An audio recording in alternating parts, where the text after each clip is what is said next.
कहानी की शुरुआत एक छोटे से पैसेंजर प्लेन से होती है जो अमेरिका जा रहा होता है। तभी एक यात्री हैरान होकर पूछता है कि उनकी फ्लाइट का रास्ता क्यों बदला गया है। इस पर फ्लाइट अटेंडेंट उसे समझाती है कि उनके असली रूट का मौसम बहुत खराब है, इसलिए पायलट ने खुद फैसला लेकर रूट बदल दिया है और अब वे अमेजन के ऊपर से उड़ेंगे। चूंकि इस फ्लाइट में सिर्फ 8 यात्री हैं, इसलिए कोई भी इस रूट बदलने को लेकर ज्यादा नहीं सोचता। लेकिन थोड़ी ही देर में पूरा प्लेन अचानक बुरी तरह हिलने लगता है। पायलट देखता है कि अचानक उनका जीपीएस सिस्टम काम करना बंद कर देता है, यहाँ तक कि कोई भी कंट्रोल पैनल सही से काम नहीं कर रहा होता। पायलट जल्दी से हेडक्वार्टर से कांटेक्ट करने की कोशिश करता है, लेकिन वो भी फेल हो जाती है क्योंकि रेडियो कम्युनिकेशन डिवाइस भी बंद हो चुका होता है। अजीब बात ये होती है कि पायलट को पहले से ही शक था कि कुछ ऐसा हो सकता है। वो प्लेन को सेफ लैंड कराने की कोशिश करते हुए अपने फोन से एक आखिरी वीडियो मैसेज रिकॉर्ड करने लगता है। वह सोचता है कि प्लेन के अंदर छिपे बड़े बड़े सीक्रेट्स देखकर उसे पहले ही इस हादसे का अंदाजा हो जाना चाहिए था। अब प्लेन और नीचे उतरने लगता है और जंगल की तरफ गिरने लगता है। पायलट किसी तरह पहाड़ों से बचते हुए पेड़ों की डालियों का इस्तेमाल करके प्लेन की स्पीड कम करने की कोशिश करता है ताकि क्रैश का झटका कम हो सके। कई किलोमीटर तक घिसटने के बाद आखिरकार प्लेन रुक जाता है। यहाँ प्लेन में मौजूद सभी 8 यात्री सेफली बच जाते हैं, लेकिन फ्लाइट अटेंडेंट ने सीट बेल्ट नहीं पहनी थी, इसलिए प्लेन के जोरदार झटके में उसी जगह उसकी मौत हो जाती है। अब यात्री डर जाते हैं और आपस में बात करने लगते हैं कि अब उन्हें क्या करना चाहिए। वे कंफर्म करते हैं कि फ्लाइट अटेंडेंट के अलावा किसी और को कोई बड़ी चोट नहीं लगी है। इसके बाद 2 यात्री जल्दी से कॉकपिट की तरफ जाते हैं ताकि पायलट की हालत देख सकें। वहां वे देखते हैं कि कुछ पेड़ों की मोटी डालियां पायलट के सीने में घुसी हुई हैं, फिर भी वो उस वक्त तक जिंदा होता है। वे धीरे धीरे सीट हटाने की कोशिश करते हैं ताकि वो ठीक से सांस ले सके। तभी अचानक प्लेन के बाहर से आग लगने की आवाज आती है। ये सुनते ही सारे यात्री जल्दी से प्लेन से बाहर निकल आते हैं और आग बुझाने की कोशिश करते हैं, क्योंकि अगर पूरा प्लेन जल गया तो रेस्क्यू टीम आने तक वे रहेंगे कहाँ। कुछ देर बाद जब हालात थोड़े शांत होते हैं, तब 8 यात्री इकट्ठा होकर पूरी स्थिति समझने की कोशिश करते हैं। पायलट के रूट बदलने के बाद वे अमेजन के किसी बहुत ही गहरे इलाके में आ फंसे हैं। किसी के भी मोबाइल में नेटवर्क नहीं है, मतलब इस घने जंगल में सैटेलाइट फोन के बिना बाहर किसी से कांटेक्ट करना या मदद मांगना नामुमकिन है। ये जंगल सैकड़ों मील तक फैला हुआ है, इसलिए पैदल बाहर निकलने का तो सवाल ही पैदा नहीं होता। उधर बाहर किसी को भी नहीं पता कि वे यहाँ जंगल में फंसे हैं, इसलिए उन्हें बचाने कोई आने वाला भी नहीं है। अब 8 यात्रियों में से एक, जिसका नाम जैक है, वो सबका इंट्रोडक्शन जानना चाहता है ताकि एक दूसरे को समझकर मिलकर ये तय कर सकें कि सबसे पहले उन्हें क्या करना चाहिए। जैक अपना इंट्रोडक्शन देते हुए बताता है कि वो एक इंश्योरेंस कंपनी में इन्वेस्टिगेटर के तौर पर काम करता है ताकि लोग इंश्योरेंस फ्रॉड और साजिशें न कर सकें। वो अभी अपना एक केस खत्म करके अमेरिका लौट रहा था। इसके बाद दूसरा यात्री अपना नाम बताता है केविन। वो पेशे से एक डॉक्टर है। वो कहता है कि कई साल डॉक्टर की नौकरी करने के बाद अब उसने मेडिकल इक्विपमेंट डिस्ट्रीब्यूशन का बिजनेस शुरू किया है। इसी वजह से वो अपनी नई कंपनी के लिए एक डील फाइनल करके अमेरिका लौट रहा था। डॉक्टर केविन पायलट को देखकर समझ जाता है कि उसकी वोकल कॉर्ड्स में चोट लगी है, इसलिए वो बोल नहीं पा रहा, और क्योंकि वो यहाँ का इकलौता पायलट है जो उन्हें यहाँ से निकाल सकता है, इसलिए किसी भी हालत में उसे बचाना जरूरी है। यहाँ तीसरी यात्री क्रिस्टिन नाम की एक लड़की होती है। वो बताती है कि वो अलग अलग देशों में ट्रैवल करती रहती है और अपने वीडियो सोशल मीडिया पर पोस्ट करती है। इस बार भी वो किसी और देश घूमने गई थी, लेकिन जब उसके अतीत के बारे में पूछा जाता है तो वो कुछ भी बताने से बचती है। चौथा यात्री कार्लस नाम का एक रेसलर होता है जो असल में मैक्सिको का रहने वाला है, लेकिन अभी एक फाइटिंग कॉम्पिटिशन के लिए इसी फ्लाइट से अमेरिका जा रहा था। इसके बाद एक यंग कपल डॉन और एमी अपना इंट्रो देते हैं। वे बताते हैं कि नई शादी के बाद हनीमून पर निकले थे। आखिर में एक मिडिल एज कपल डेविड और लिसा होते हैं। वे अमेरिका के एक छोटे से शहर में एक होटल चलाते हैं, लेकिन अभी डेविड की हार्ट सर्जरी के लिए बाहर जा रहे थे। इस तरह 8 यात्री एक दूसरे के बारे में जान जाते हैं। इधर उनके साथ घायल पायलट भी होता है जो अभी कुछ भी बोलने की हालत में नहीं है। तब जैक सबको कहता है कि सबसे पहले उन्हें प्लेन में मौजूद सारा खाना और पानी इकट्ठा करके राशन की तरह बांटना चाहिए ताकि उन्हें अंदाजा हो सके कि वे कितने दिन तक टिक पाएंगे। जांच करने पर पता चलता है कि प्लेन का खाना और पानी ज्यादा से ज्यादा सिर्फ 3 दिन ही चल पाएगा। इसके बाद जैक कहता है कि अगर जंगल में बारिश या तूफान आया तो उन्हें प्लेन के अंदर ही शरण लेनी पड़ेगी, इसलिए मरी हुई फ्लाइट अटेंडेंट को प्लेन के बाहर निकालकर थोड़ी दूर रख देना चाहिए ताकि अंदर जगह बनी रहे। शुरुआत में वे ये छोटे छोटे काम निपटा लेते हैं। अब उन्हें यहाँ से निकलने की प्लानिंग करनी होती है। तब जैक और बाकी लोग घायल पायलट से पूछने की कोशिश करते हैं कि क्या प्लेन में कोई सैटेलाइट फोन है जिससे वे बाहर मदद के लिए कांटेक्ट कर सकें। साथ ही वे ये भी जानना चाहते हैं कि बिना किसी खराब मौसम के प्लेन अचानक अपना रूट छोड़कर इस जंगल में कैसे क्रैश हो गया।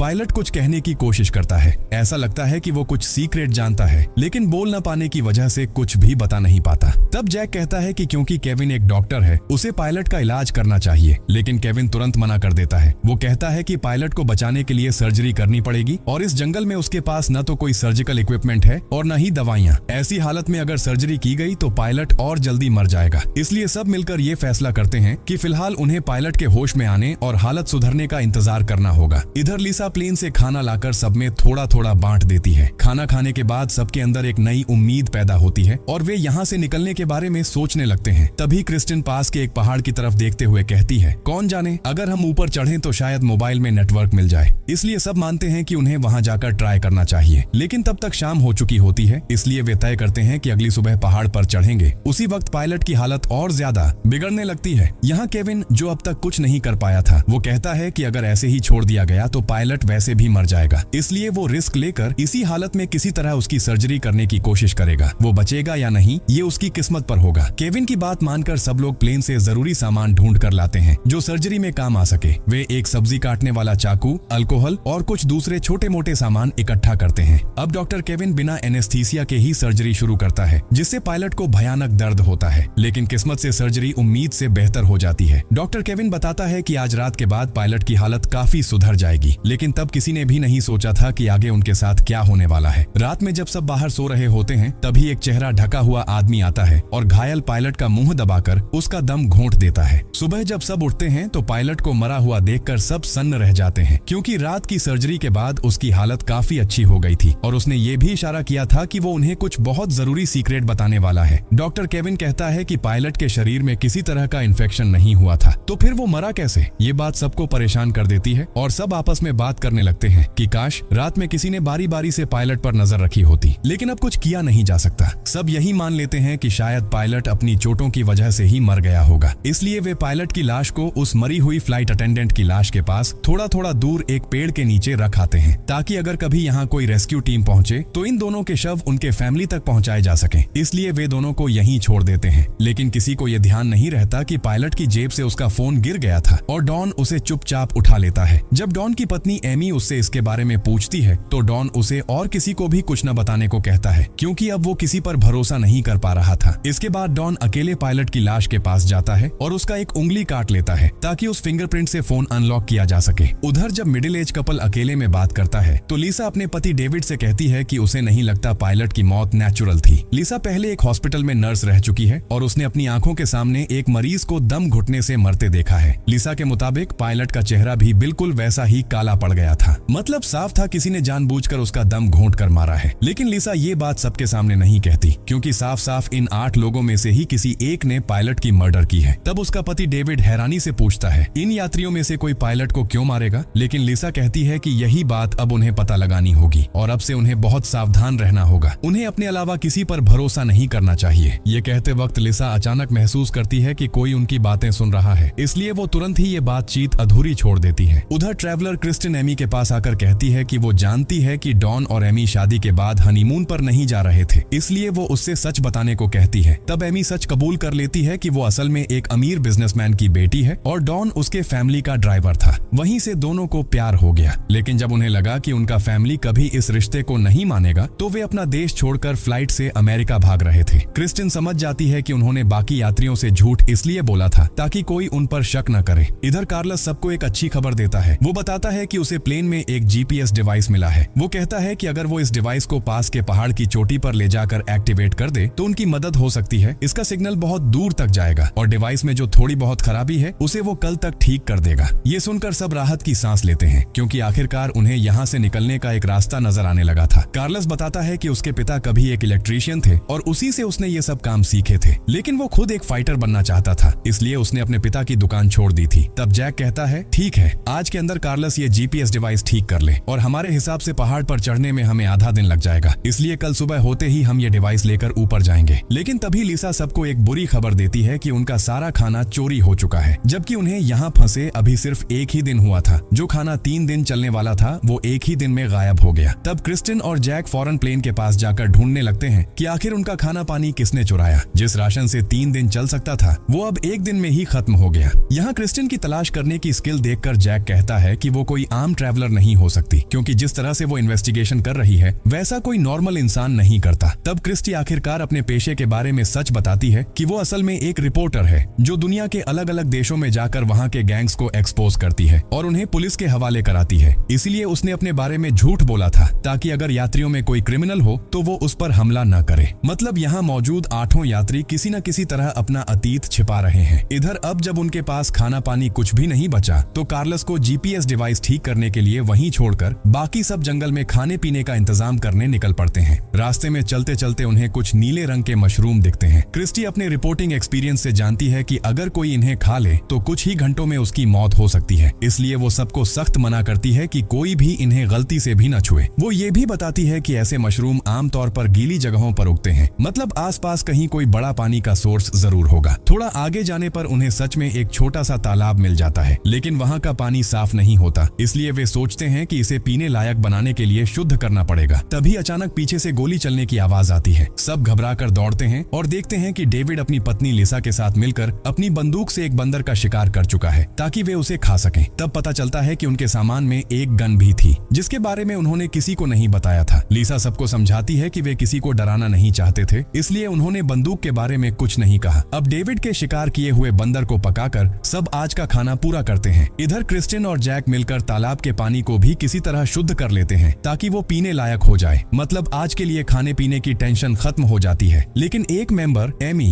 बंदर का मांस नहीं खा पाती, इसलिए उसका खाना खराब ना हो, इसलिए डेविड खुद ही उसका हिस्सा भी खा लेता है। इसके बाद जैक सबको कहता है कि क्या डेविड और लिसा की तरह किसी और के बैग में भी कोई खतरनाक चीज छुपी हुई है, क्योंकि इस बारे में सबको जानने का हक है। कार्लस अपना बैग खोलकर दिखाता है कि उसके पास सिर्फ उसका फाइटिंग मास्क है, जो उसके फाइटर पर्सनालिटी को रिप्रेजेंट करता है। वो ये भी कहता है कि कल वे जीपीएस डिवाइस से सिग्नल भेजकर मदद बुलाएंगे, इसलिए फिलहाल उन्हें एक दूसरे से डरने की कोई जरूरत नहीं है। लेकिन रात के वक्त जब सब सो रहे होते हैं, तभी अचानक डेविड की तबीयत बिगड़ने लगती है और दूर से कोई शख्स प्लेन के पीछे छुपकर ये सब देख रहा होता है। अब वो अनजान आदमी अपना सैटेलाइट फोन निकालता है और किसी लड़की को कॉल करके कहता है कि उनका प्लान अब तक पूरी तरह सफल रहा है और वो इसे और तेजी से आगे बढ़ाएगा। मतलब साफ है उन लोगों में से किसी एक के पास सैटेलाइट फोन है, लेकिन वो जानबूझकर इसे छुपाए हुए है और शुरुआत से ही ये सब कर रहा है। लेकिन वो ऐसा क्यों कर रहा है, ये एक बहुत बड़ा रहस्य है जो आगे जाकर सामने आएगा। अगली सुबह सब लोग लिसा के रोने की आवाज से जागते हैं, क्योंकि उसका पति डेविड रात में ही मर चुका होता है। डॉक्टर केविन जल्दी से चेक करता है और बताता है कि डेविड के मुंह से झाग निकल रहा है। इसका मतलब है कि उसे फूड पॉइजनिंग हुई है और बहुत मुमकिन है कि उसे जहरीले मशरूम खिलाए गए हों, वही नीले मशरूम जो उन्होंने कल रास्ते में देखे थे। ये सुनते ही लिसा गुस्से से भर जाती है और सबको बताने लगती है कि उन लोगों में से कोई एक है जो एक एक करके सबको मार रहा है। लेकिन अभी तक कोई नहीं जानता कि उनमें से कोई ऐसा क्यों करेगा, क्योंकि ये 8 लोग फ्लाइट से पहले एक दूसरे को जानते तक नहीं थे। लिसा ये भी कहती है कि पायलट को भी किसी ने जानबूझकर मारा था और उसने तभी उसका चेहरा देखकर ये बात समझ ली थी, लेकिन उसने उस वक्त कुछ नहीं कहा ताकि सब आपस में लड़ने न लगे। लिसा को याद आता है कि उसने ये सारी बातें अपने पति डेविड को बताई थी और उसी वक्त उसे महसूस हुआ था कि पीछे कोई है जो उनकी बातें सुन रहा है, इसलिए अब उसे पूरा यकीन हो जाता है कि उसी शख्स ने डेविड को टारगेट करके मारा है। कल जब जंगल में उन्हें जहरीले मशरूम मिले थे, तब उन 8 लोगों में से किसी एक ने चुपचाप वो मशरूम उठा लिए होंगे और रात में डेविड के खाने में मिला दिए होंगे। और ऊपर से डेविड ने कल एमी का खाना भी खाया था, तो कौन जाने, हो सकता है एमी के खाने में भी जहर मिला हुआ हो। अब यहाँ सब लोग डर और आतंक में पड़ जाते हैं, क्योंकि अगर इनके बीच में कोई कातिल है तो हर किसी की जान खतरे में है। ऊपर से अचानक उनका प्लेन जंगल में क्रैश हो गया और फिर एक एक करके कुछ मेंबर्स की मौत हो गई। ये सब इशारा कर रहा है कि ये कोई एक्सीडेंट नहीं था, बल्कि पहले से प्लान किया गया था। अब सब अलग अलग हो जाते हैं, क्योंकि कोई भी किसी पर भरोसा नहीं कर सकता। डॉन अपनी पत्नी एमी को पायलट का फोन दिखाता है जो उसने पहले ही उठा रखा था। उस फोन में पायलट का आखिरी वीडियो रिकॉर्डिंग मिलता है, जिसमें वह खुद बताता है कि प्लेन में एक बड़ा सीक्रेट छुपा हुआ है और इसे जानबूझकर क्रैश कराया गया। डॉन और एमी वो वीडियो बाकी सभी के साथ भी शेयर कर देते हैं। इससे अब सबको यकीन हो जाता है कि यहाँ सच में कोई बड़ा खतरा छुपा हुआ है और पिछले 2 मौतें भी कोई एक्सीडेंट नहीं थी, बल्कि प्लानिंग मर्डर थी। अब कार्लस बताता है कि उसने आखिरकार जीपीएस डिवाइस ठीक कर दिया है, अब बस उन्हें पहाड़ की चोटी तक पहुंचना है। लेकिन अब कोई भी किसी पर भरोसा नहीं कर सकता, क्योंकि असली कातिल नहीं चाहता कि ये मिशन सफल हो। अगर एक बार डिवाइस काम करना शुरू कर देगा तो वे यहाँ से निकल पाएंगे। वे चर्चा करने लगते हैं कि कौन कौन से मेंबर पहाड़ पर जाएगा और कौन नीचे कैंप की सेफ करेगा, क्योंकि सब एक साथ ऊपर नहीं जा सकते। तब जैक कहता है कि ठीक है, वह खुद नीचे कैंप की निगरानी करेगा और कार्लस के साथ डॉक्टर केविन और क्रिस्टी पहाड़ पर चढ़ेंगे और जीपीएस डिवाइस इंस्टॉल करेंगे। तीनों अब डिवाइस लेकर ऊपर चढ़ना शुरू करते हैं। उन्हें पता है कि अगर इनमें से कोई कातिल है तो बाकी 2 मिलकर उसे संभाल लेंगे। इधर चढ़ाई के दौरान कार्लस च्युइंगम खाता रहता है और क्रिस्टिन उसके गम के टुकड़े को देखकर समझ जाती है कि ये वही खाने से आया है जो पहले चोरी हुआ था। मतलब कार्लस ने उनका खाना चुराया था। हो सकता है कि वही असली कातिल हो। हालांकि क्रिस्टिन अभी किसी को कुछ नहीं बताती और खुद कार्लस पर निगरानी रखती है। है ताकि वह कोई दिक्कत न करे। ऊपर से जीपीएस डिवाइस भी कार्लस के पास था। अगर कार्लस डिवाइस को तोड़ देता तो वह उसे अपने कब्जे में ले लेती। इसके बाद तीनों मिलकर पहाड़ पर चढ़ने लगते हैं। आधे दिन की चढ़ाई के बाद आखिरकार वे चोटी पर पहुंच जाते हैं, लेकिन चढ़ाई के दौरान अचानक क्रिस्टी का पैर फिसल जाता है और वह पहाड़ के किनारे पर लटक जाती है। उस समय जीपीएस डिवाइस भी किनारे के पास गिर जाता है। तीनों को पता होता है कि अगर डिवाइस नीचे गिर गया तो यही उनकी बाहर निकलने की एकमात्र राह बंद हो जाएगी। इसलिए क्रिस्टी अपनी जान की परवाह किए बिना पहले डिवाइस को पकड़ लेती है। वहीं कार्लस और डॉक्टर केविन भी अपनी जान जोखिम में डालकर क्रिस्टी और डिवाइस दोनों को ऊपर खींचते हैं। इस घटना के बाद तीनों के बीच आपसी भरोसा बन जाता है, क्योंकि अगर इनमें से कोई कातिल होता तो वह आसानी से बाकी दो को नीचे फेंक कर मार सकता था, लेकिन इसके बजाय वे एक दूसरे को बचाते हैं। अब कार्लस आखिरकार जीपीएस डिवाइस सेटअप करना शुरू करता है। वहीं डॉक्टर केविन अपना मोबाइल भी चेक करता है, लेकिन अभी तक कोई सिग्नल नहीं आता। मतलब अब उन्हें सिर्फ जीपीएस सिग्नल पर ही भरोसा रखना होगा। कुछ देर बाद कार्लस बाकी दो को बताता है कि उसने आखिरकार जीपीएस डिवाइस चालू कर दिया है और कुछ ही घंटों में रेस्क्यू सिग्नल आसपास फैल जाएगा। कोई न कोई आकर उन्हें बचा लेगा। अब सूरज डूब रहा है, इसलिए तीनों वापस अपने कैंप की ओर लौटने लगते हैं। इधर नीचे कैंप में बाकी लोग एक दूसरे पर बिल्कुल भरोसा नहीं कर पा रहे हैं। लिसा अपनी बंदूक रख देती है और जैक से कहती है कि वह थोड़ा दूर रहे, क्योंकि उसके पति के मरने के बाद अब वह किसी पर भी भरोसा नहीं कर सकती। दूसरी ओर डॉन अपनी पत्नी एमी पर गुस्सा हो जाता है। वह उसे किसी से बात करने से रोक देता है और कहता है कि अब से सब कुछ वह खुद ही संभालेगा। लेकिन एमी अब डॉन पर शक करने लगती है। उसे लगता है कि शायद उसने अपने ड्राइवर के साथ भागकर बहुत बड़ी गलती कर दी, क्योंकि उसे डॉन के अतीत के बारे में कुछ भी नहीं पता था। वह बस प्यार में अंधी होकर उसे भरोसा कर बैठी और अपने ड्राइवर के साथ भाग आई और अब इस सुनसान जंगल में एक एक करके लोग मर रहे हैं। ये सुनकर डॉन बेहद गुस्से में चिल्लाता है, अगर मैं नहीं होता तो तुम तब तक मर चुकी होती। एमी डॉन का ये रूप देखकर डर जाती है, क्योंकि उसने आज तक डॉन का ऐसा रूप नहीं देखा था। अब उसे अपने डॉन के साथ भागने के फैसले पर पछतावा होने लगता है। इस बीच चार लोग एक दूसरे को शक की नजरों से देखने लगते हैं। कुछ देर बाद ऊपर से बाकी तीन लोग नीचे लौटते हैं और बताते हैं कि उन्होंने जीपीएस डिवाइस सही से इंस्टॉल कर दिया है। अगर किस्मत अच्छी रही तो कल तक कोई न कोई उन्हें बचाने आएगा। अब बचे हुए 7 लोग अजीब तरह से एक साथ बैठकर रात का खाना खाते हैं और सोचते हैं कि उन्हें सिर्फ कल तक ही कैसे जिंदा रहना है। जैसे ही रात होती है बाकी सब सो जाते हैं, लेकिन कार्लस अपनी फाइटिंग प्रैक्टिस शुरू कर देता है, क्योंकि वह अपनी कंपटीशन के लिए पूरी तैयारी करना चाहता है। कार्लस जो अपने सपनों को पूरा करने के लिए अपने फैमिली को छोड़कर आया था, ऐसी भयंकर परिस्थितियों में भी सिर्फ अपनी प्रैक्टिस पर ही ध्यान दे रहा था। इसी वजह से उसने शुरुआत में खाना चुराया था ताकि उसके डाइट में कोई कमी न पड़े। लेकिन जब कार्लस अपनी प्रैक्टिस खत्म करता है तो वह देखता है कि सामने काला कपड़ा पहने कोई खड़ा है और उस पर खुद का रिंग मास्क भी है। फिर वही आदमी कार्लस पर चाकू से हमला करता है और उसे मार देता है। सूरज निकलने तक कोई भी कार्लस को नहीं पाता। तब जैक कहता है कि उन्हें अलग अलग होकर कार्लस को ढूंढना चाहिए, लेकिन डॉक्टर केविन याद दिलाता है कि कल उन्होंने जीपीएस डिवाइस इंस्टॉल किया था, तो अब तक रेस्क्यू टीम आ जानी चाहिए थी। लेकिन कोई नहीं आया, क्योंकि किसी एक मेंबर ने डिवाइस का तार काट दिया था, इसलिए अब कोई सिग्नल नहीं जा रहा है। ये बात न जानते हुए नीचे कैंप में सब लोग कार्लस को आसपास ढूंढने लगते हैं, लेकिन उसे कहीं नहीं पाते। तब केविन कहता है कि उन्हें जीपीएस डिवाइस को फिर से चेक करने जाना चाहिए। क्रिस्टी उसके साथ जाने के लिए राजी हो जाती है, क्योंकि अब कोई भी उन्हें अकेले भेजने का रिस्क नहीं ले सकता। जब वे पहाड़ पर चढ़ते हैं तो दूर कई पक्षियों को एक जगह इकट्ठा होते देखते हैं और ये देखकर दोनों को समझ में आता है कि वहाँ कुछ तो हुआ है। इसलिए वे सीधे पहाड़ की चोटी की ओर नहीं जाते, बल्कि उस दिशा में बढ़ते हैं। वहाँ उन्हें कार्लस की डेड बॉडी मिलती है, जिसे पिछले रात किसी अनजान मेंबर ने मारकर वहीं फेंक दिया था। फिर दोनों वापस अपने कैंप लौटते हैं और बाकी सबको बताते हैं कि उन्होंने एक और मेंबर को खो दिया है। अब यहाँ सब लोग एमी और डॉन पर शक करने लगते हैं, क्योंकि पिछली रात वही कार्लस के सबसे करीब सोए थे। हालांकि डॉन सबको समझाने की कोशिश करता है कि उसने ऐसा कुछ क्यों नहीं किया, लेकिन सबके दिमाग में एक ही सवाल घूम रहा है, अगर उनके बीच कोई कातिल है जो एक एक करके सबको मार रहा है तो उसका मकसद क्या है और वह ये सब क्यों कर रहा है। तब लिसा बताती है कि पिछली रात किसी ने उसकी बंदूक से सारी गोलियां चुरा ली थी। अब उसके पास सिर्फ एक गोली बची है जो उसकी जेब में है। ये सुनकर केविन कहता है कि जब उसने डॉन का इलाज किया था तो उसने उसकी पीठ पर एक टैटू देखा था। ऐसे टैटू आम तौर पर गैंग के मेंबर्स बनवाते हैं, मतलब डॉन शायद गैंग का हिस्सा हो सकता है। लेकिन डॉन की तरफ से बताया जाता है कि उसने यह टैटू खुद नहीं बनवाया था, बल्कि उसे जबरदस्ती बनवाया गया था। उसे झूठे मुकदमे में जेल भेजा गया था और वहाँ गैंग के मेंबर उसे टैटू करने के लिए मजबूर करते थे। बाद में उसने अपना जीवन बदलने के लिए एमी के घर में ड्राइवर की नौकरी शुरू की और वहीं उसे एमी से प्यार हो गया। वह अब कोई क्रिमिनल नहीं है और ऐसा कुछ भी नहीं कर रहा। डॉन एमी को और बताता है कि यह सच है कि शुरुआत में वह एमी के पैसे के लिए उसके पास आया था, लेकिन बाद में वह सच में उसे प्यार करने लगा। अब वह उसे बचाने के लिए कुछ भी कर सकता है। तभी शाम हो चुकी थी और बाहर जोरदार तूफान और बारिश शुरू हो गई, इसलिए सब दौड़कर प्लेन के अंदर चले आते हैं। लेकिन उसी वक्त उन्हें एहसास होता है कि कोई कोई एक आदमी जानबूझकर उन्हें मार क्यों रहा है। असल में बारिश के पानी की वजह से प्लेन की छत टूट जाती है और वहाँ से कुछ बैग नीचे गिर जाते हैं। जब जैक छत हटाता है तो देखा जाता है कि उसके अंदर कई सफेद बैग रखे हैं। सबको तुरंत समझ में आ जाता है कि ये तो ड्रग्स के पैकेट हैं जो इसी प्लेन के जरिए तस्करी किए जा रहे हैं। यहाँ डॉन, जो कभी गैंग में काम कर चुका है, कहता है कि इनकी कीमत करोड़ों में हो सकती है। धीरे धीरे सबको सब कुछ समझ में आने लगता है कि एयरलाइन कैसे यात्रियों को लेकर आते हुए असल में ड्रग्स की तस्करी करती है। इसलिए इनके टिकट बाकी फ्लाइट्स के मुकाबले बहुत सस्ते होते हैं और शायद एयरलाइन की कोई सीक्रेट इंफॉर्मेशन कहीं लीक हो गई थी, इसलिए उन्होंने जानबूझकर इस प्लेन को जंगल में क्रैश करवा दिया। और जो मेंबर बाकी सबको मार रहा है उसने ये सब इसलिए किया ताकि ये माल अपने कब्जे में कर सके।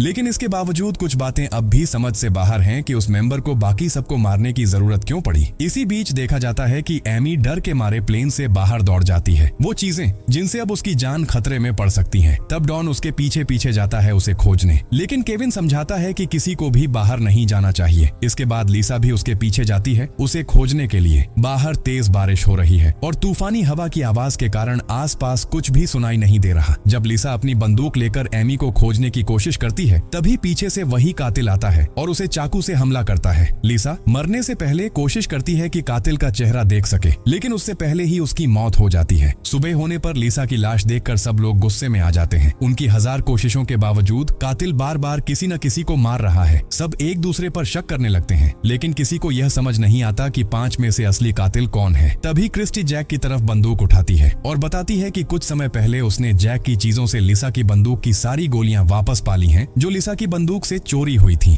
इसका मतलब है कि जैक ही असली कातिल हो सकता है। क्रिस्टी के पास इसका एक और सबूत है, उसने जैक के बैग से एक सैटेलाइट फोन भी पाया है। इसे देखकर क्रिस्टी पूरी तरह आश्वस्त हो जाती है कि यही सब कुछ कर रहा है। हालांकि जैक सब कुछ नकारता है, वह स्वीकार करता है कि उसने लिसा की बंदूक से उसकी गोलियां हटा दी थी, लेकिन उसने यह इसलिए किया कि उसे लगा लिसा असली कातिल है और सभी की सेफ्टी के लिए उसने गोलियां हटा दी। लेकिन सैटेलाइट फोन उसके पास नहीं था। शायद असली कातिल ने वह फोन जैक के बैग में रखा ताकि जैक फंस जाए। तब केविन तुरंत कहता है कि इस सैटेलाइट फोन से कॉल करके अभी मदद मांगनी चाहिए, लेकिन क्रिस्टी बताती है कि उसने पहले ही यह कोशिश की थी। इस फोन में एक पासवर्ड सेट है, इसे अनलॉक किए बिना फोन काम नहीं करेगा और चूंकि यह फोन जैक के बैग से मिला था, पासवर्ड सिर्फ जैक ही जानता होगा। लेकिन जैक दावा करता है कि फोन उसका नहीं है और वह पासवर्ड भी नहीं जानता। अब डॉन गुस्से में आकर जैक पर हमला कर देता है, लेकिन केविन उसे समझाता है कि अगर वे जैक को मार भी दें तब भी अगर सैटेलाइट फोन अनलॉक नहीं होगा तो वे बाहर नहीं निकल पाएंगे, इसलिए उन्हें जैक को बचाए रखना होगा। फिर वे उसे बांध देते हैं। अब बाकी 4 लोग निर्णय लेते हैं कि उन्हें किसी को जैक से पासवर्ड पूछने के लिए टॉर्चर करना होगा। रैंडमली केविन का नाम आता है तो केविन जैक के पास जाता है और पासवर्ड पूछता है। जैक फिर से इनकार करता है और कहता है कि उसे फंसाया जा रहा है। बाध्य होकर केविन उसे नाखून से चुभाना शुरू करता है। इसी बीच बाकी 3 मेंबर क्रिस्टी, डॉन और एमी पहाड़ पर जाकर जीपीएस डिवाइस चेक करने निकलते हैं। वहाँ वे देखते हैं कि किसी ने डिवाइस की वायर खोल रखी थी, इसलिए अब तक कोई उन्हें रेस्क्यू करने नहीं आया क्योंकि डिवाइस तब से बंद था। अब क्रिस्टी अपने जोड़े पहनकर डिवाइस को चालू कर देती है। इससे अंततः उनका लोकेशन अमेरिका में पहुंच जाता है। जो लोग अब उस खोए हुए प्लेन को ढूंढ रहे हैं उन्हें पता चलता है कि लोकेशन तो अमेज़न जंगल में पड़ रही है जो अमेरिका की सीमा से बाहर है, और चूंकि एयरलाइन अमेरिका में रजिस्टर्ड नहीं है इसलिए वे अपनी सेना को जंगल में नहीं भेज सकते। तभी एक सरकारी इन्वेस्टिगेटर क्लेयर एयरलाइन के ऑफिस पहुंचती है और अपने कंपनी को जांच का ऑर्डर देती है क्योंकि उनका एक प्लेन कुछ दिनों से लापता था और उन्होंने किसी को कुछ नहीं बताया। यहाँ एयरलाइन का मैनेजर कोरा हंसते हुए कहता है, शांति से जांच कर सकती हो, लेकिन चूंकि प्लेन अमेरिका की सीमा के बाहर है वहाँ सिर्फ मैक्सिकन आर्मी ही जा सकती है। यहाँ खुलासा होता है कि वह इन्वेस्टिगेटर क्लेयर असल में जैक की पत्नी है और जैक वहाँ एयरलाइन के खिलाफ जांच के लिए एक सीक्रेट मिशन पर गया था, इसलिए क्लेयर उसे ढूंढने की कोशिश कर रही थी। इससे अब यह भी स्पष्ट हो जाता है कि 5 में से बचा हुआ सर्वाइवर जैक असल में किलर नहीं हो सकता। हालांकि बाकी 4 लोग अभी भी उस पर शक कर रहे हैं। इसी बीच बंदी बने जैक के पास क्रिस्टी अकेले आती है। क्रिस्टिन को भी लगता है कि जैक को फंसाया जा रहा है। जैक उसे समझाता है कि अगर वह सच में सबको मारना चाहता होता तो उसने लिसा की गोलियों के साथ पूरा बंदूक ही चुरा लिया होता और बाकी सबको आसानी से मार देता, लेकिन उसने ऐसा नहीं किया। क्रिस्टी समझ जाती है कि जैक सच बोल रहा है, इसलिए वह चुपचाप किसी को कुछ बताए बिना जैक की रस्सी खोल देती है और उसे दूर जाने के लिए कहती है ताकि बाकी लोग उसे और टॉर्चर न करें। सुबह होने पर बाकी 3 लोग हैरान रह जाते हैं कि जैक कैसे भाग गया। इस बीच क्रिस्टी बोलते हैं उसे कुछ भी पता नहीं है। तभी डॉन और एमी गुस्से में आ जाते हैं क्योंकि अगर जैक सच में किलर होता तो उसकी रिहाई से अब सभी की जान खतरे में पड़ गई। केविन, जो कल जैक को काफी टॉर्चर कर चुका था, सोचता है कि जैक अब उसका बदला ले सकता है। ये सोचकर डॉक्टर केविन डर जाता है। तब डॉन एमी को लेकर क्रिस्टी और डॉक्टर केविन से अलग हो हो जाता है और दूसरी तरफ चला जाता है, क्योंकि अब वह किसी पर भी भरोसा नहीं कर सकता। लेकिन क्रिस्टी उसे फिर समझाती है कि अगर वे सब अलग अलग हो जाते हैं तो असली किलर का काम और भी आसान हो जाएगा। हालांकि डॉन याद दिलाता है कि वे अब तक हमेशा साथ रहे हैं, फिर भी उनके कई साथी मर चुके हैं, इसलिए अब अलग होना ही बेहतर है। दूसरी ओर जैक भी कैंप से दूर जाकर खुद के लिए एक आश्रय ढूंढने निकलता है। बाकी 4 मेंबर के पास वह नहीं जा सकता,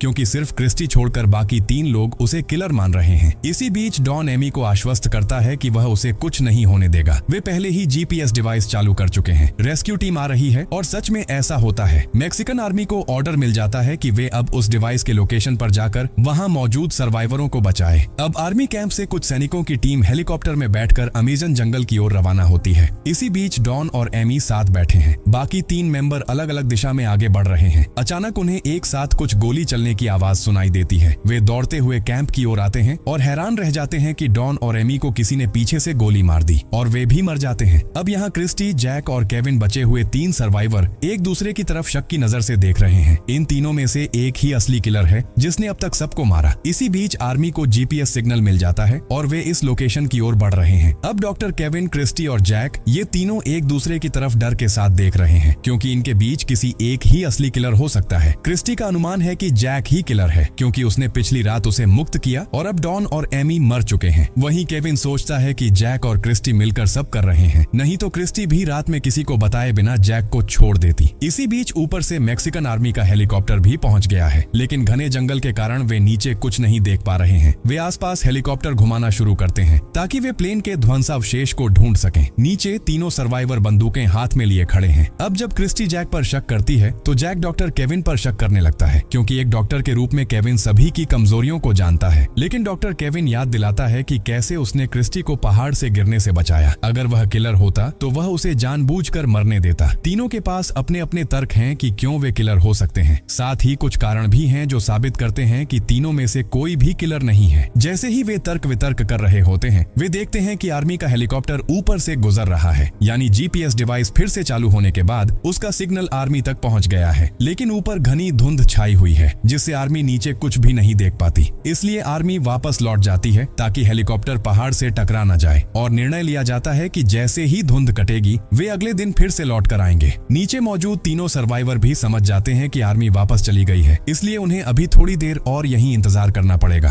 तभी जैक कहता है कि आर्मी वापस आने से पहले उन्हें कुछ ऐसे चिन्ह बनाने चाहिए जो ऊपर से दिखाई दें। लेकिन क्रिस्टी डॉक्टर केविन के पास बंदूक होने की वजह से उसे सहयोग करने के लिए तैयार नहीं होती। तब डॉक्टर केविन खुद को निर्दोष साबित करने के लिए अपनी बंदूक नीचे रख देता है और सारी गोलियां एक तालाब में फेंक देता है। सब कुछ शांत होने के बाद क्रिस्टी कहती है कि वे पहाड़ पर जाएंगे और वहां कुछ सूखी पत्तियों में आग लगाकर सिग्नल देंगे। लेकिन डॉक्टर केविन जैक के साथ ऊपर नहीं जाना चाहता, क्योंकि उसने पिछली रात जैक को टॉर्चर किया था। अगर जैक सच में किलर है तो वह निश्चित तौर पर इसका बदला लेगा। इसीलिए केविन की बात के मुताबिक क्रिस्टी और जैक ही ऊपर जाकर सिग्नल बनाते हैं। चूंकि क्रिस्टी ने जैक को मुक्त किया था, इसलिए उसे जैक के साथ जाना ही होगा, और जब आर्मी ऊपर से उन्हें देखेगी तो वे उसे लेने नीचे आएंगे। क्रिस्टी को यह प्लान सही लगता है और वह जैक के साथ ऊपर जाने लगती है। हालांकि जैक टॉर्चर के कारण ठीक से चल नहीं पा रहा है, इसलिए क्रिस्टी उसे थोड़ा समय आराम करने के लिए कहती है और वे दोनों कहानी शुरू करते हैं। क्रिस्टी जैक को बताती है कि वह विश्वास करती है कि जैक किलर नहीं है, बल्कि असली किलर डॉक्टर केविन ही है। वे बातचीत कर रहे होते हैं, तभी अचानक एक गोली की आवाज सुनाई देती है। वे समझते हैं कि यह आवाज उनके कैंप से आई है। वे दोनों तुरंत कैंप की ओर लौटते हैं और देखकर चौंक जाते हैं कि डॉक्टर केविन पीछे से गोली मारकर मारे गए हैं। उसकी लाश तालाब में गिर गई है और मुंह का कुछ हिस्सा मछलियों ने खा लिया है। अब क्रिस्टी और जैक दोनों ही सन्न रह जाते हैं, क्योंकि जिसे वे किलर समझ रहे थे वही डॉक्टर केविन खुद मर चुका है। और जब केविन मरा उस समय क्रिस्टी और जैक दोनों एक साथ थे। अगर वे दोनों में से कोई एक किलर होता तो फिर केविन को किसने मारा? इस घने जंगल में उनके अलावा और कोई होने की संभावना भी नहीं है। अब हालात पहले से कहीं ज्यादा जटिल हो जाते हैं, इसलिए वे फैसला करते हैं कि यह रात प्लेन के अंदर ही बिताएंगे और सुबह फिर से पहाड़ पर चढ़ेंगे ताकि आग जलाकर आर्मी को सिग्नल दे सकें। लेकिन दुर्भाग्य से उस दिन भी पहाड़ के ऊपर घना कोहरा छाया रहता है, इसलिए वे जीपीएस डिवाइस के पास ही बैठकर इंतजार करने लगते हैं, क्योंकि आज किसी भी समय हेलीकॉप्टर आ सकता है। अब जैक क्रिस्टी को अपना असली सच बता देता है कि वह एक सरकारी इन्वेस्टिगेटर है जो इस एयरलाइन की सच्चाई बाहर लाने के लिए उस फ्लाइट में गया था। लेकिन किसी तरह यह खबर लीक हो गई और उसी की वजह से यह सब हुआ। उसके कारण ही प्लेन को जानबूझकर जंगल में क्रैश करवाया गया ताकि कोई सच्चाई तक न पहुंच सके। यहाँ जैक अपनी पत्नी क्लेयर के बारे में बताता है कि शायद वह अब उसे ढूंढने की कोशिश कर रही होगी। जैक कहता है कि उसकी पत्नी पत्नी भी उसी की तरह एक इन्वेस्टिगेटर है, इसलिए वह उसे ढूंढने में कोई कसर नहीं छोड़ेगी। दूसरी तरफ दिखाया जाता है कि क्लेयर अपनी बेटी से कहती है कि वह उसके पिता को ढूंढ कर ही रहेगी। इसके बाद वह मैक्सिको पहुंचती है ताकि वह मैक्सिकन आर्मी पर दबाव डाल सके और प्लेन की लोकेशन का पता लगवाए। इसी बीच पहाड़ के ऊपर सूरज उगते ही कोहरा थोड़ा सा साफ होने लगता है। तभी उन्हें महसूस होता है कि आसपास कोई मौजूद है। क्रिस्टी कहती है कि चूंकि जैक के पैर में चोट लगी है इसलिए वह यहीं रुके, वह आवाज का पीछा करेगी। हालांकि चारों ओर अभी भी घना कोहरा था, फिर भी उसके पीछे पीछे चलने लगता है। तभी अचानक कोई क्रिस्टी के सिर पर हमला करता है और उसे बेहोश कर देता है। असल में यही है असली किलर। वह क्रिस्टी का बंदूक छीनता है और जैक की ओर बढ़ता है। किलर के शरीर पर काला कपड़े और चेहरे पर फाइटर कार्लस का मास्क है ताकि कोई उसे पहचान न सके। जैक अपनी जान बचाने के लिए पीछे हटना शुरू करता है। वह देखता है कि वह पहाड़ की एक किनारे पर आ गया है। मरने से पहले जैक किलर से पूछता है, प्लेन में बाकी सभी का तो कोई दोष नहीं था, फिर तुमने उन्हें क्यों मारा? इससे तुम्हें क्या फायदा हुआ? तुम असल में कौन हो? लेकिन किलर कुछ कहे बिना जैक पर गोली चला देता है। 2 गोलियों के सीधे निशाने से जैक पहाड़ से सीधे नीचे गिर जाता है। अब सिर्फ क्रिस्टी बची है जो आधे बेहोश अवस्था में है। वह जानती थी कि किलर उसे भी मार देगा, इसलिए मरने से पहले क्रिस्टी किलर को अपने सामने अपना चेहरा दिखाने को कहती है। अंततः किलर अपना मास्क हटाता है और अपना चेहरा उसे दिखाता है। क्रिस्टी उसका चेहरा देखकर हैरान रह जाती है। इतने समय से वही इन सब घटनाओं के पीछे था जिसे किसी ने संदेह तक नहीं किया था। इसके बाद किलर क्रिस्टी को भी गोली मारकर मार देता है। अगले दिन सुबह जब आर्मी सैनिक फिर जंगल में आते हैं तो कोहरा कम होने के कारण उन्हें जीपीएस डिवाइस का सिग्नल दिखाई देता है। साथ ही वे पहाड़ के नीचे क्रैश हुए उस प्लेन को भी खोज लेते हैं। उनकी रिपोर्ट के बाद इमरजेंसी रेस्क्यू टीम पहुंचती है। वे देखते हैं कि वहां कोई जिंदा नहीं है। वे प्लेन की जांच करते हैं और देखते हैं कि प्लेन की छत भी टूट चुकी है। लेकिन हैरानी की बात यह है कि वहां रखे पैकेट अब गायब हैं। ये पैकेट कहां गए ये हम जल्द ही जान पाएंगे। कुछ समय बाद सभी मृतक शव एक पेड़ के नीचे एक साथ लाइन में रखे हुए पाए जाते हैं। सभी शवों को सेफ जगह पर रखा जाता है। इनमें से कुछ लोग तो 2 हफ्ते पहले ही मर चुके थे जब प्लेन यहाँ क्रैश हुआ था। इसके बाद वे शवों को पैक करके हॉस्पिटल की ओर ले जाने लगते हैं। इसी बीच जैक की पत्नी क्लेयर जो मैक्सिको पहुंच चुकी थी उसे पुलिस बताती है कि आर्मी ने जंगल में प्लेन क्रैश का स्थान कैसे खोजा। लेकिन दुख की बात यह है कि वहां सभी मृत पाए गए जिनमें उसका पति जैक भी शामिल है। इसलिए अब वह आर्मी हॉस्पिटल जाकर अपने पति का शव प्राप्त कर सकती है। ये सुनकर क्लेयर टूट जाती है कि उसका पति अब जिंदा नहीं है। हालांकि अपने पति का शव प्राप्त करने से पहले उसे कुछ पूरी करनी होगी। इसके लिए आर्मी की एक महिला डॉक्टर उसे आर्मी बेस में बुलाती है जहां प्लेन क्रैश में मरने वाले 9 लोगों के शव लाए गए हैं। सभी के शव एक सीक्रेट कमरे में रखे जाते हैं ताकि उनका फॉरेंसिक टेस्ट ठीक से किया जा सके और सभी की मौत का सही कारण पता लगाया जा सके। इसी बीच एयरलाइंस के मैनेजर कोरा उन सभी पर नजर रख रहा है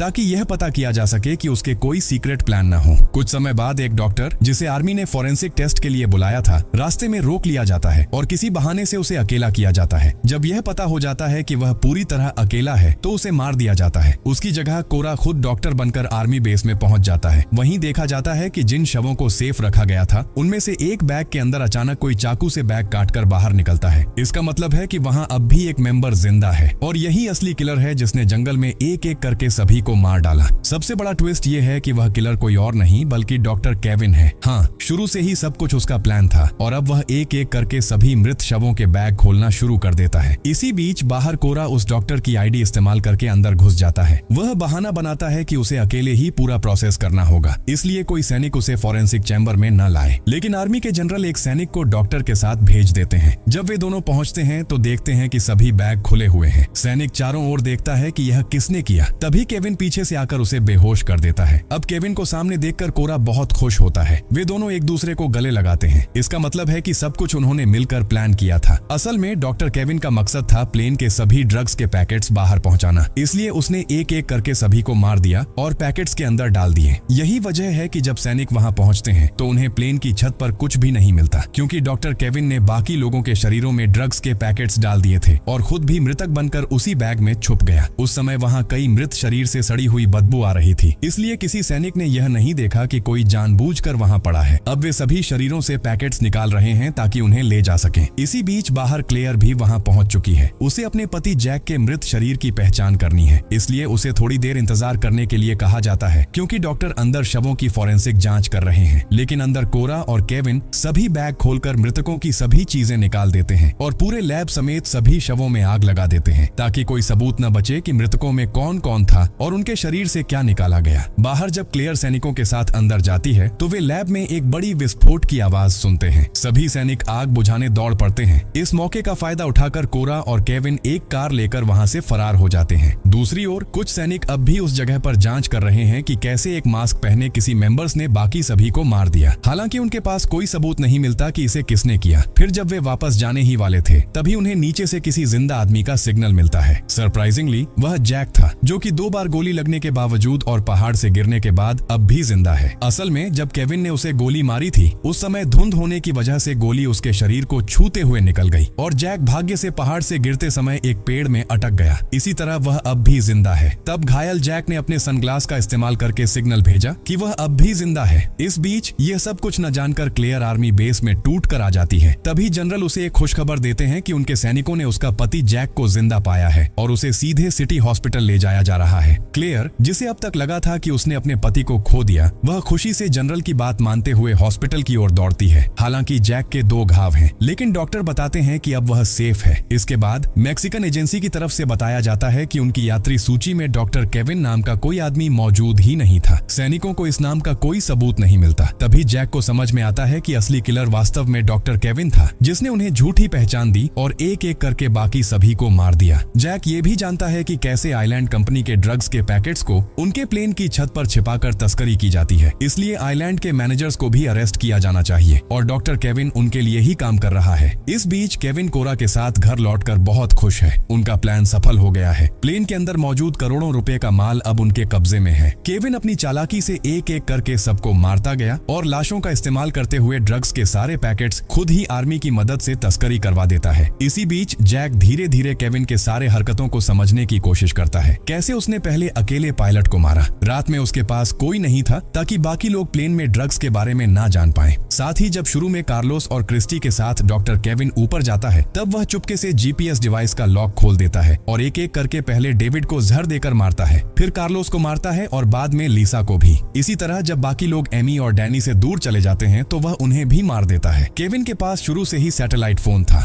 उसने उसी फोन से प्लान को पूरा किया। बाद में जब सर्वाइवर्स की संख्या कम हो जाती है तो वह फोन जैक की चीजों में रख देता है ताकि सभी शक जैक पर जाए और सच में ऐसा ही होता है। अब जैक क्लेयर के साथ आइलैंड मैनेजर कोरा के घर की तरफ रवाना होता है बाकी बातें जानने के लिए। इसी बीच केविन कोरा से कहता है कि उसने पूरा प्लान बिल्कुल सही तरीके से पूरा कर लिया है। अब से कोई भी जंगल में जो हुआ उसका सच कभी नहीं जान पाएगा, क्योंकि उसने सभी को मार दिया और सभी सबूत मिटा दिए। सभी को मारने के बाद वह लाशों को एक जगह इकट्ठा कर देता है, सिर्फ जैक की लाश को छोड़कर, क्योंकि पहाड़ के नीचे खोजने पर जैक का शरीर नहीं मिला। हालांकि केविन को यह नहीं पता था कि यही उसकी सबसे बड़ी गलती थी। जैक किस्मत से बच गया और अब बाकी ऑफिसर्स के साथ कोरा के घर आ रहा है। जैक हैरान रह जाता है कि डॉक्टर केविन ने खुद को मृत दिखाने के लिए कितनी चालाकी की। उसने अपने कपड़े डैनी पर डाल दिए और जानबूझकर उसका चेहरा बदल दिया ताकि कोई उसे पहचान न पाए। जो लाश डैनी की थी वह वास्तव में केविन की नहीं थी। जैक और क्रिस्टी उस समय इस चालाकी को पकड़ नहीं पाए, लेकिन अब जैक सब समझ गया है। इस बीच केविन कोरा के साथ भागने की पूरी तैयारी कर चुका है, लेकिन कोरा कहती है कि अचानक उसका सिर घूम रहा है। तब केविन हंसते हुए और एक सिगरेट फूंकता है और कहता है कि ये सब उसी की वजह से हो रहा है, क्योंकि उसने जंगल से कुछ जहरीले मशरूम उसके साथ ले आया था और उसे कोरा के खाने में मिला दिया था। असल में शुरू में पायलट ने जो मैसेज रिकॉर्ड किया था वह कोरा के लिए था। डॉक्टर केविन जंगल में समझ गया था कि पायलट और उसकी पत्नी के बीच कोई रिश्ता है, लेकिन उस समय उसे कोरा की जरूरत थी, इसलिए उसने कुछ नहीं कहा। अब जब करोड़ों रुपए का माल उसके हाथ में है, वह कोरा को भी जहर देकर मार देता है। अब केविन अपने ड्रग्स से भरे बैग के साथ देश छोड़कर भागना चाहता है। कोरा के मर जाने के बाद वह एक छोटे प्लेन में बैठता है। उसके पास अब 1000 करोड़ का माल है, जिससे वह किसी भी देश में जाकर रह सकता है। साथ ही पुलिस की जांच सिर्फ प्लेन और आइलैंड तक ही सीमित रहेगी, क्योंकि यह आइलैंड कोरा के नाम पर रजिस्टर्ड था। इसका मतलब केविन अब पूरी तरह से आजाद है। तभी जैक और बाकी सैनिक वहां पहुंचते हैं। केविन पीछे जैक को जिंदा देखकर हैरान होता है, सोचते हुए कि जैक कैसे बच गया। वह तेजी से प्लेन उड़ाकर भागने की कोशिश करता है। हालांकि जैक तब भी गोली चलाता रहता है, क्योंकि केविन ने जंगल में निर्दोष लोगों को मार डाला था। यह सोचकर जैक गुस्से में है। फिर भी केविन भागने में कामयाब हो जाता है और सोचता है कि अब सभी खतरे पार हो गए हैं और वह अब खुशी जिंदगी जिएगा। लेकिन थोड़ी दूरी तय करने के बाद उसके प्लेन का फ्यूल लेवल गिरने लगता है। असल में जैक की एक गोली प्लेन के फ्यूल टैंक में लग गई थी, जिससे फ्यूल लीक हो रहा है। केविन का प्लेन धीरे धीरे नीचे उतरता है और वहीं क्रैश हो जाता है जहां पहले उनका प्लेन जंगल में क्रैश हुआ था। इस तरह केविन अंततः मर जाता है। वह बिल्कुल उसी जगह मरता है जहां उसने दूसरों को मारा था। केविन और उसके ड्रग्स फिर वहीं लौट आते हैं जहां से उसने बचने के लिए इतना कुछ किया था। और यहाँ पर इस कहानी खत्म होता है।